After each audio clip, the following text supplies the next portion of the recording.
Welcome to the Songwriter Circle. My name is Lisa Hanson, and I will be your host for this evening. Thank you so much for watching. I am so happy to have you here with me tonight, and I am so excited about this interview tonight. I hope that you are ready. Call your neighbor, call your friends, but you want to come and hear what we have to say, what we have to talk to. Tonight, we have all the way from Philadelphia, Pennsylvania, Mr. Rodney Harris. Rodney Hello. J. Harris. Rodney J. Harris. Rodney Right. J. Harris. Welcome Exactly. to the Songwriter Circle. Thank you for having me. Yeah, I'm so glad you're here. I was so excited. I'm like, I don't know what we're going to talk about. There's just so much to cover. Cool. But before we get started, I just want to share with the audience just a little bit of his bio. His bio is extensive. So I'm only going to read just a little bit of it, and then we'll get into our conversation, okay? Cool. Okay. Born and raised in Philadelphia, Pennsylvania, psalmist and songwriter Rodney Harris began singing in the church at the age of 7. At the age of 12, he began to sing with the Gospel Blenders. Yes. Okay. And recorded with them with the album entitled Since Christ Came Into My Life. 45. Yeah, it was a 45. That was a 45? Yeah, that was back in the day. Oh, that's way back. Isn't the Way 45 back. the little ones? The little ones. That Oh, was yeah. Back in 1977. 1977. Yeah. Wow. Yeah. I don't want to ask you how old you are. Oh, No. We'll That's just okay, leave that though. We'll leave that. We'll just leave that.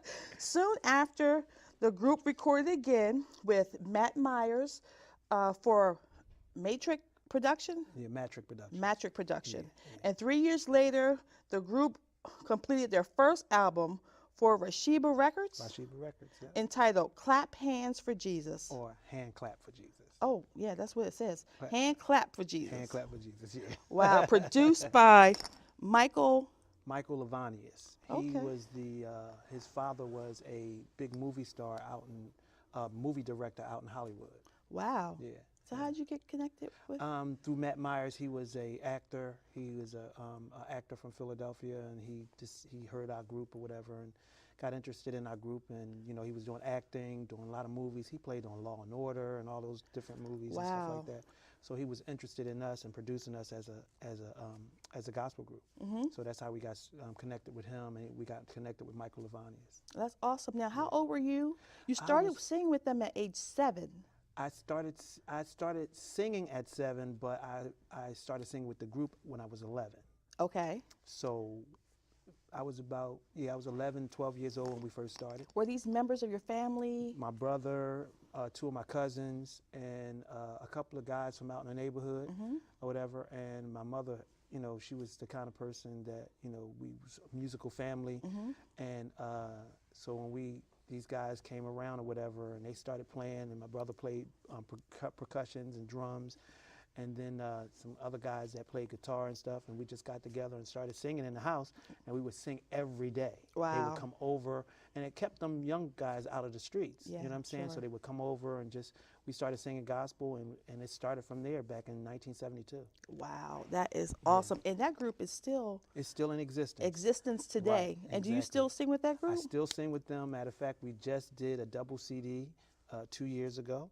No, a year ago we did a double CD, and with Matt Myers again. Matt Myers, because we had disconnected ourselves like over 30 years ago. Wow. And he went into doing all these movies or whatever. He came back to Philly and wanted to recreate something with us, and we got together and did a reunion back in 2011. And so we had stopped singing for a while, and after 9 years, we had this big reunion, and like 500 people came out to Wow, that's 3801 just to hear us sing again. Wow. And we just got started all over again, and then we decided to do another project, and I produced it, and it just went on from there. Wait a minute. Did you say you produced it? I produced the project, yes. So not only are you a singer, Singer, you're a songwriter songwriter, I'm a worship leader, and a producer. and a producer, yeah.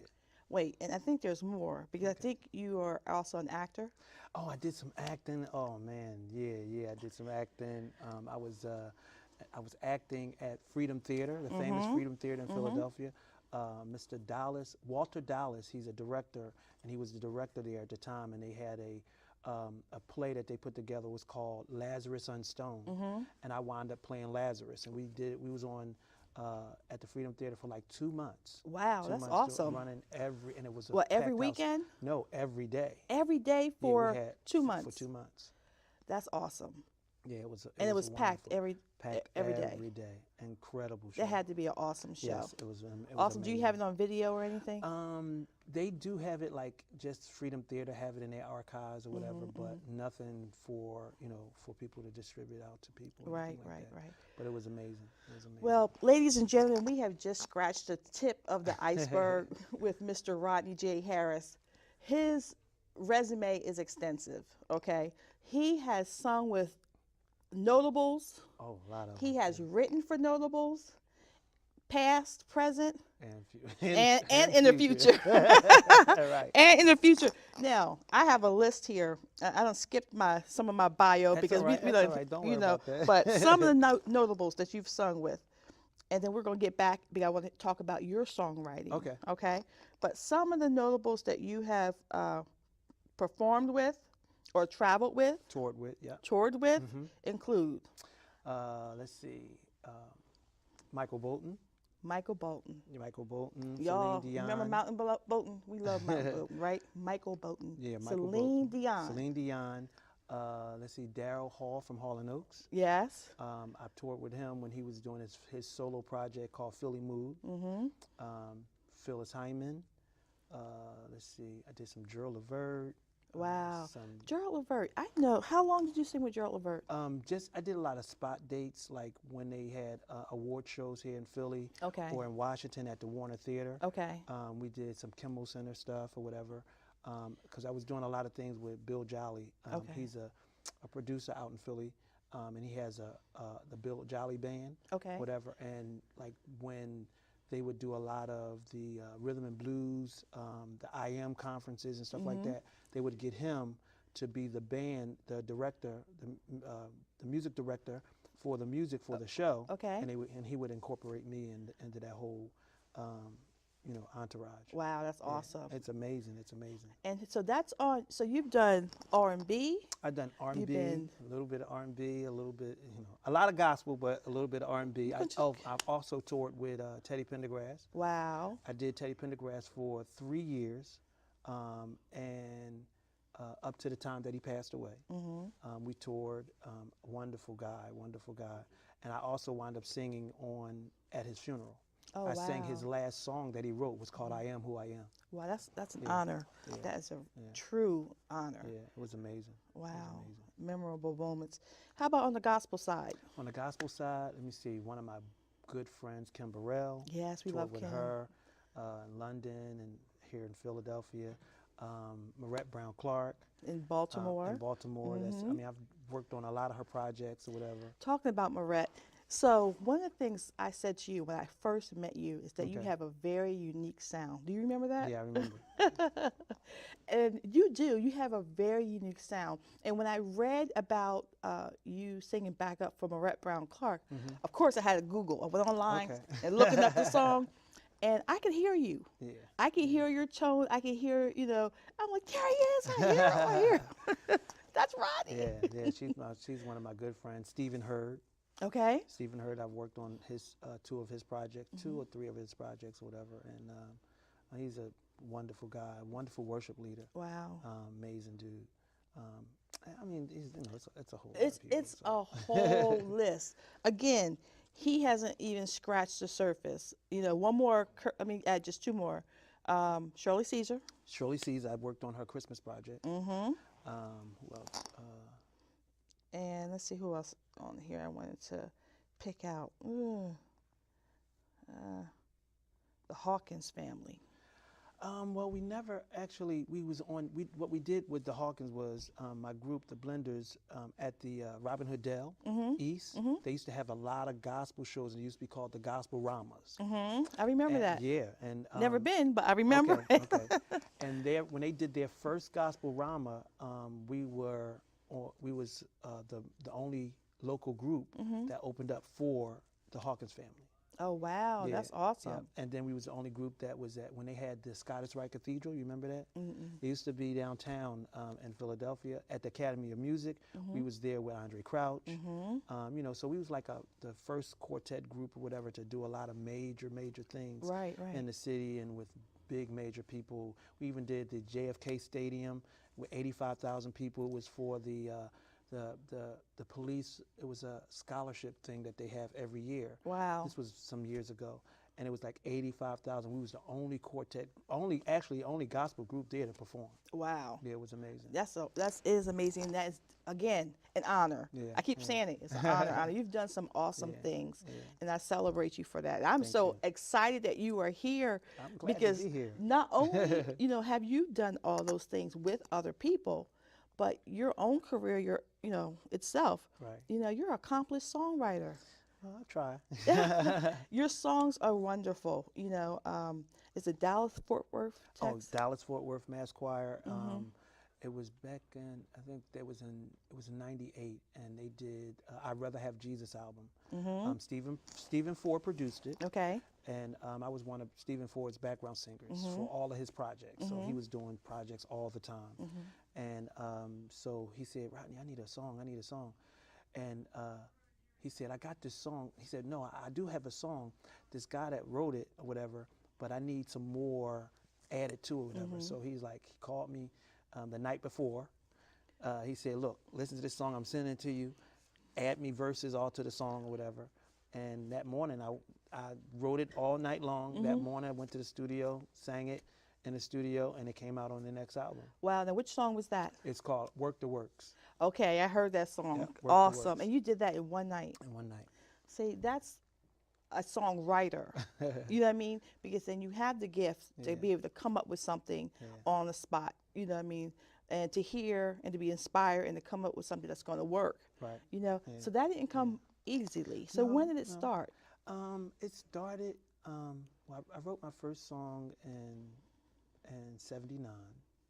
And after that, just being in church a lot and just praying and, being a singer or whatever, but praying and asking God to show me how to play, and you know what I mean? So You're a musician. I do play. I play to write though. I used to play in church and stuff like that. And I remember, it was some years ago, and we was having a 40-day fast and revival at church. And the pastor told us, put your prayers, put your petitions out there. And I said, well, you know what I want to do before this 40 nights is up? I want to play the piano. And didn't know much about playing piano or anything like that. My mother did play a little bit. And before that 40 nights and fast was over, I was actually on the piano playing. Oh, wow. It was amazing. It was a gift, just from God or whatever. And I said, well, God, I'm going to just use this, just to bless you with it. So I play to write. So the songs that I come up with is, just from me playing. You know what I'm saying? Wow. I don't do any playing at the church or anything Oh, like that. I keep that we for can't the call young you up time. to Yeah, play yeah, for it, no, right? No, I don't do that. Church anniversary or I used to anything do that like that. a long time ago, but that part of the gift is gone. Just the regular songwriting. But part. that's key. I heard someone say that to be accomplished songwriter, you need to be able to play, or at least be able to pick out notes, right. So that you can teach it to other people, Exactly. and Exactly. translate that sound, Right. To whoever is going to sing it, Yeah. So you started writing. What was your first song? Do you remember it? My first very song was Hand Clap for Jesus. Really? That was the very first song was Hand Clap for Jesus. Wow. Yeah. And that's awesome to have a song and to have someone to sing it for you. And not only to have someone to sing it, but have it recorded. Yeah. So now it's marked in history. Yeah. And you were about, 12, 13? I was actually, when that song was written, I was 16.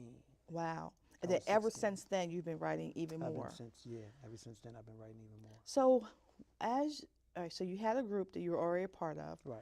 You were writing songs. Right. You've written songs for others. Yeah. Local groups or whatever, and and not just local groups, but for Bishop Bruce Paul Ham. Now, how did that come about? Was that through relationship? Through Did you happen to ask him? No, that's actually through Stephen Ford. Mm-hmm. He was producing it. He was producing his album, and one of the music directors that was working with Bishop Parham, I had gave the song to Temple University Mass Choir. Okay. Temple University had a mass choir, and he loved the song, and he was connected with Bishop Bruce Parham, and he said he wanted Bishop to sing this song, whatever. And so soon when Bishop heard the song, he just fell in love with it. Wow. You know what I mean? And so they just put it on the next project. album. Yeah. So let's go Now, back actually, to when they did that, I was in Europe. you were in Europe. I was touring in Europe when they actually did that project. Wow. Yeah, yeah, That's awesome. yeah. I was touring in Europe with a group called the Newberry Singers, Okay. and Is they're that from Philadelphia. now is that a quartet group? Quartet group. Yep, Philadelphia quartet. yep. It was a quartet group, but they was quartet, but they only had, we sang was 4 guys, and we sang with a piano, Okay. and that was it. 4-part harmony, 3-part harmony, Brother Newberry, Edwin Newberry, is the one who created that group, like in 1954. Okay. And they used to sing with Clara Ward singers and all of them. You know, they was very popular back in the day.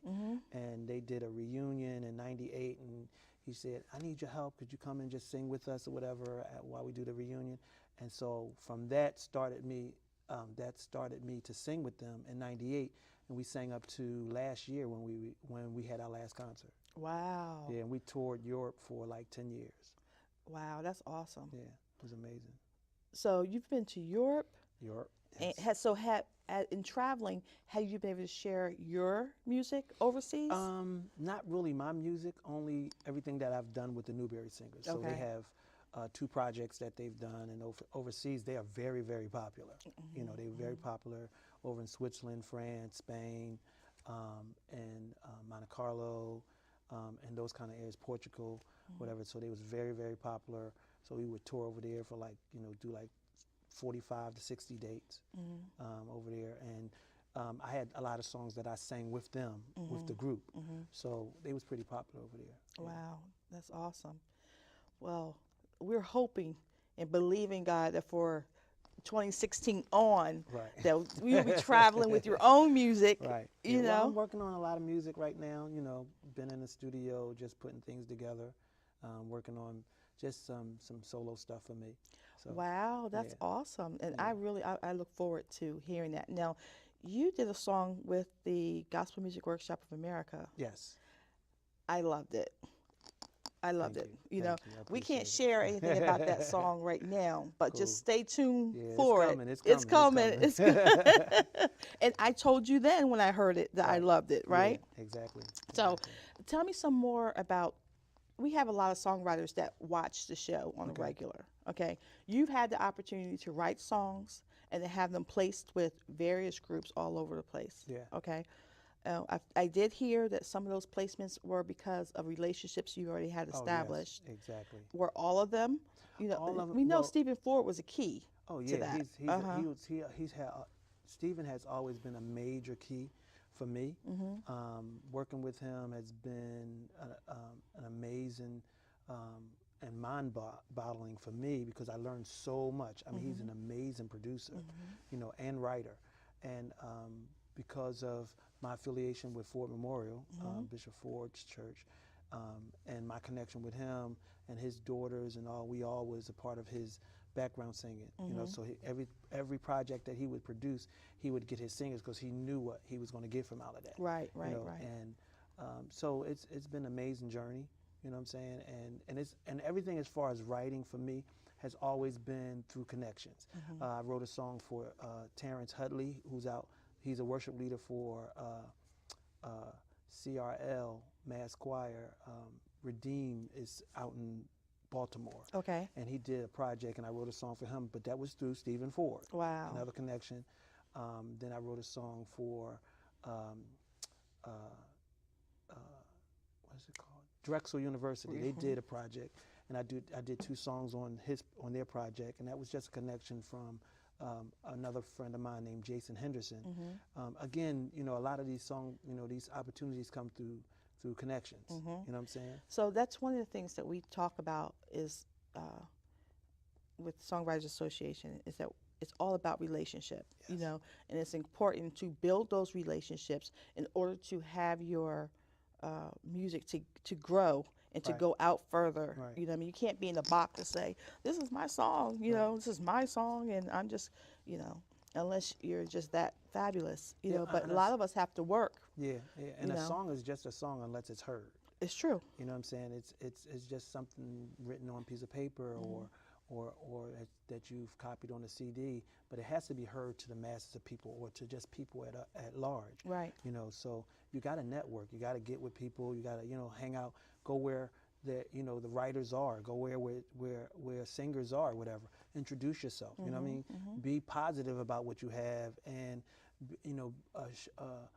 make sure that your stuff is copywritten and all those different things or whatever, and submit your stuff to people. That's the only way you're gonna to get out there, and so for people to gravitate to your music and it could be heard all over the place. Right. Are you affiliated with any organizations? BMI, Harry Fox Agency out in New York. Okay. Harry Fox Agency does all my mechanical license, and BMI, ASCAP, CSAC is just a performance rights company or whatever. Right. So I've been with BMI for a minute. Oh, that's awesome. And anyone else? No, just those two. Okay, so after the show, we'll talk. All right? right, good, good, good. So for those aspiring songwriters, and I want to say this first, but I want to get back to your producing as well, Okay. because you have some things that you've produced that I want to hear about. Okay. For those aspiring songwriters that are just getting out there, just getting started, we said that they need to network, they need to build relationships, you know what I mean? Is there any other way that you suggest? Have you used any social media or anything like that? I do social media all the time. I even, I've been working on some music or whatever, and what I do is I'll work on some music or whatever, and I'll sample it and put it on social media. You know what I'm saying? I through SoundCloud and put it on SoundCloud or whatever. So, because a lot of people are so connected with the internet now. So you put it on SoundCloud. You don't have to put the whole song, or you could just put a snippet of the song or whatever. And then I go on social media and say, look, I just put a new song up or whatever. Check it out. Send in your comments. Tell me what you think about it. Just so people can get a buzz of what you do. You're keeping yourself relevant. Right. You know what I'm saying? Right. Letting yourself be known, because people want to know what you do if they know you as a songwriter, if they know you as a singer or a musician. And on social media to make, to contact, to communicate with people. You know what I'm saying? Right. So you got to do those things if you really want to get yourself out there. And the one thing I would tell, aspiring writers is to do your homework. That's key. Do your homework as far as copyrights, knowing what you have, and knowing the business side, because it's okay to have a wonderful gift. It's okay to write and stuff, but if you don't have no business sense, if you don't put your business part into perspective, you're gonna get taken every time. Every time. And Every time. That's one of the things that, again, that I talk to artists about, is that first and foremost, as a songwriter, you have to think of yourself as a business. As a business. You know what I mean? That's right. You have to think of yourself as a business, and you have to act as a business. Right. You know what I mean? And you have to make sure that you surround yourself, if you don't know, with people who have that information. That's right. That's right. So. Yeah, that's what I've done. I've done so much stuff with so many people. I used to do a lot of stuff at Gamble and Huff Studio over in Philadelphia, Philly International. And I used to talk with Mr. Gamble all the time, and he would tell me things. He's like, this is a tough business, from the secular side or gospel side, however you look at it. But it's a business, and you have to make sure that you know your business. If it's like in anything else, any career that you get into, you study. Right. You know what I'm saying? You do all the necessary things so you can be the best at what you at. Right. And so his suggestion would always be, look, if you're going to be in the music business, you need to know everything about the music business from beginning to end. So if you don't know your stuff, then somebody's going to take advantage of you, and it's not their fault that they took advantage of you. It's your fault because you didn't do your homework. Right. You know what I'm saying? Right. And you have to do your homework. And the key to that is that you have to start somewhere. Exactly. No one has all the information all at once. Right. But you just have to get started. Yeah. You have to I see. used to go to different seminars when Bobby Jones used to have music seminars in Atlanta. That's how I met Donald Lawrence. You know Mm-hmm. what I'm saying? Went there and was talking with him or whatever. And he had just finished up with Stephanie Mills and was just coming into the whole gospel circuit. Mm-hmm. And he started with his choir, the Tri-City Singers. Mm-hmm. And we met, we, hooked up, networked, whatever. I let him hear some songs of mine. He was like, oh yeah, I like that, whatever. And we stayed, in contact. Connected. Mm-hmm. We wasn't calling each other every day. Right, right. But in this industry, you see him. Like I just finished a tour, the McDonald's Inspirational Tour, and he was the MD for the tour. I was the Wow. stage manager for the tour. Mm-hmm. You know what I'm saying? Yes. And we still stayed in contact. I mean, and you network. You meet people. Like even with the tour we just finished. Yolanda Adams was on the tour. Ricky Dillard was on the tour. Wow. Dorinda Clark and Tasha Lockhart was on the tour.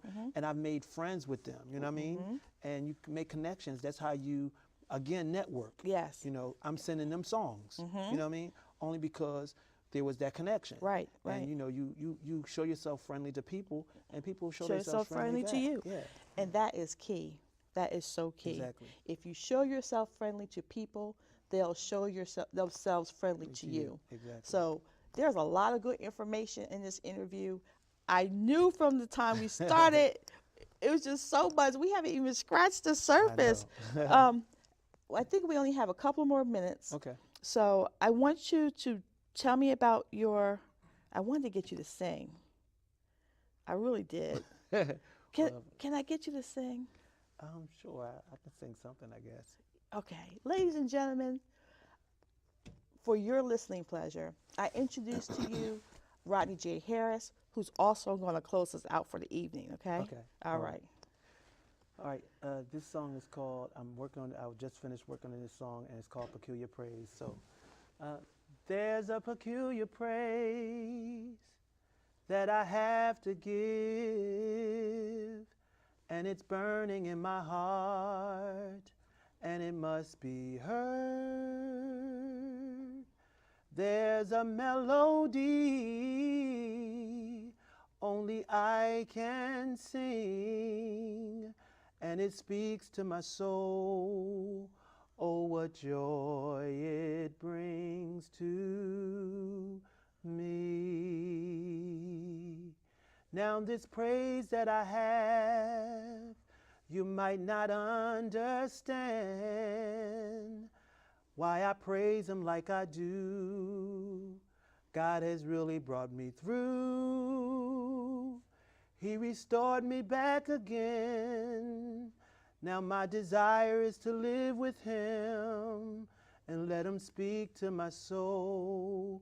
Oh, what joy it brings to me. Ladies and gentlemen, you heard it first on the Songwriter Circle. Rodney J. Harris. When is that song coming out? Hopefully in 2016. 2016. Yes. You heard it first on the Songwriter Circle. I'm excited about that. Oh, Rodney, thank you so much for coming. Thank you. I really appreciate you, and I hope you'll come back because, again, we haven't even scratched the surface. Yeah, that's okay, though, girl. We can do it again. Okay, I appreciate you. Thank you so much for watching the Songwriter Circle, and until next time, God bless you.